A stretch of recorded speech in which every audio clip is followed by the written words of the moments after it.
Buenos días, jóvenes. Vamos a iniciar con la clase número 3 de estudios sociales. El tema del día de hoy es el derecho romano.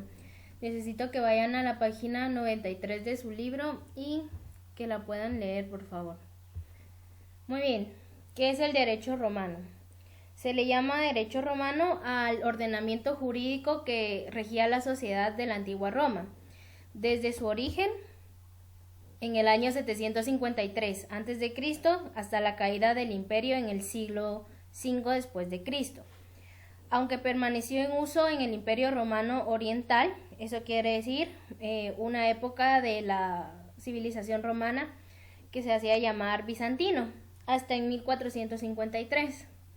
Fue compilado en un conjunto de reglas en el siglo VI por el emperador bizantino Justiniano I, en un volumen de leyes que se hacía llamar el Corpus Iuris Civilis, que era el cuerpo de derecho civil, y que se imprimieron por primera vez por Dionisio en 1583, esto en Ginebra. Este texto y las leyes que contienen son de suma importancia en la historia jurídica de la humanidad, ya que sirvieron de base para los textos legales de múltiples otras culturas y civilizaciones, tanto así que aún existe una rama del derecho especializada en su estudio llamada romanística, con sedes en las facultades de derecho de numerosos países. El concepto de derecho se le atribuye a los romanos y nace con la palabra ius y también ius civili, que es el derecho civil, y el ius naturale, que es el derecho natural. Conozcamos un poquito de la historia. Esto da origen, como ya lo habíamos mencionado, en la antigua Roma en el año 753, pero abarca más de 1000 años de legislación y de cambios en la manera de entender la ley y la legalidad. Las primeras leyes que existieron se hacían llamar la ley de las 12 tablas, que tienen origen en el año 439 a.C. y que fueron utilizadas hasta que existió o que dio origen al Código de Justiniano en el año 529 después de Cristo. Estas funcionaron como un modelo de regulación de la sociedad para poder garantizar la paz social entre los ciudadanos, la igualdad de los plebeyos y las jerarquías que sostenían los emperadores. Recordemos que la República Romana osciló entre la democracia y la dictadura. Eso quiere decir entre la capacidad y la libertad de poder votar, elegir, y entre solamente seguir un mandato o solamente seguir órdenes que se regían por un dictador. Todo esto para terminar convirtiéndose en un imperio que conquistaría casi todo el mundo occidental, llevando su ley a todos los rincones que lo colonizaran. Así, el derecho romano se convirtió en el sostén de la legalidad de las colonias romanas en Europa. ¿Qué características tiene el derecho romano? Primero, se van a distinguir varias formas de comprender la ley. Primero existía el derecho, luego la voluntad divina, el derecho público y el derecho privado.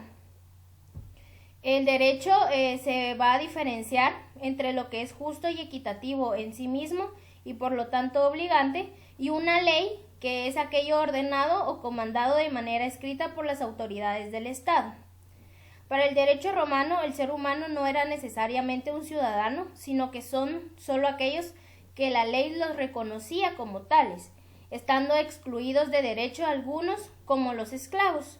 Habían así 3 formas de ciudadanía en base a su grado de libertad. La primera, que eran las personas libres, que son aquellas que siempre fueron así y que habían ganado su libertad luego de haber sido esclavos. En segundo lugar están los colonos, que se hallaban en un estado intermedio entre la libertad y la esclavitud, sentenciados perpetuamente al cultivo de los territorios romanos y cuya deserción se convertía en esclavos. Y por último, los esclavos, que son las personas que no eran dueñas de sí, sino que formaban parte del patrimonio de otros. Por lo tanto, todas aquellas personas que ya obtenían derechos eran las personas libres, ¿verdad? Y en último lugar, pues los esclavos que iban a depender de las decisiones de sus dueños. ¿Y en dónde queda el grupo de mujeres? Pues las mujeres ocupaban en este ordenamiento jurídico un lugar de subalternidad respecto al hombre. Eso quiere decir de que estaban obligadas a cumplir todos los mandatos pues de sus esposos.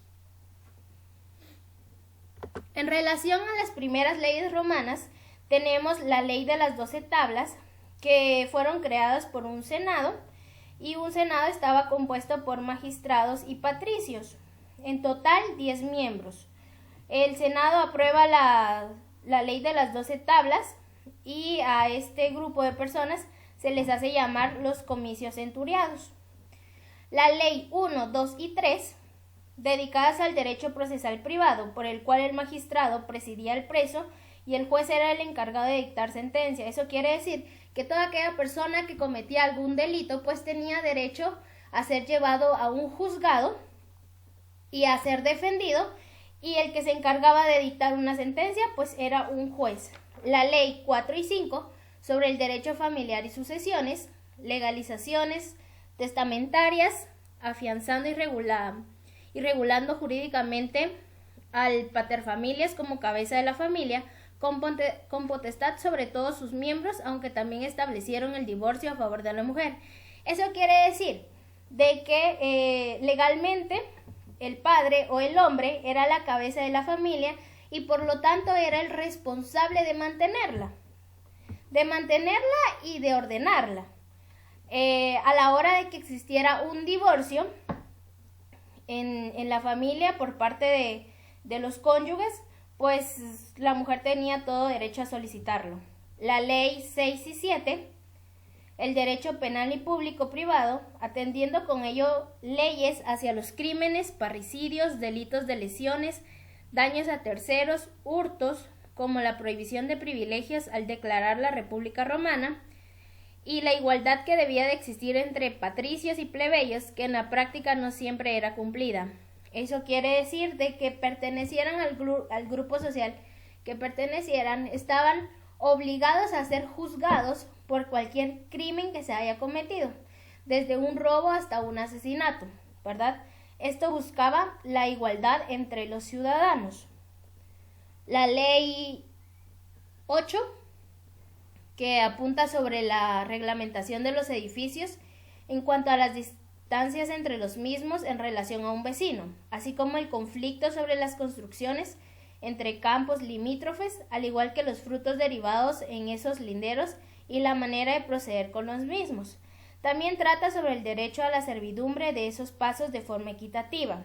Eso quiere decir que la ley 8 se trataba sobre los inmuebles, sobre el tamaño de las propiedades, sobre los caminos, sobre con quién colindaban los terrenos, a quiénes tenían por vecinos, qué tipo de materiales iban a utilizar para edificar sus viviendas, sus construcciones, a quiénes pertenecían las calles y los callejones. Vamos con la siguiente, que es la ley 9 del derecho público. A ningún ciudadano se le concederán derechos especiales. Los deudores sujetos a límites hacia la ciudadanía, pero que habiendo saldado sus deudas gozará de las mismas opciones que los ciudadanos romanos libres. Eso quiere decir que cualquier persona que tuviera alguna deuda con el Estado o con el gobierno debía de ser saldada, porque si no era castigado o pues era juzgado, ¿verdad? Y a la hora de ser juzgado pues era puesto en prisión.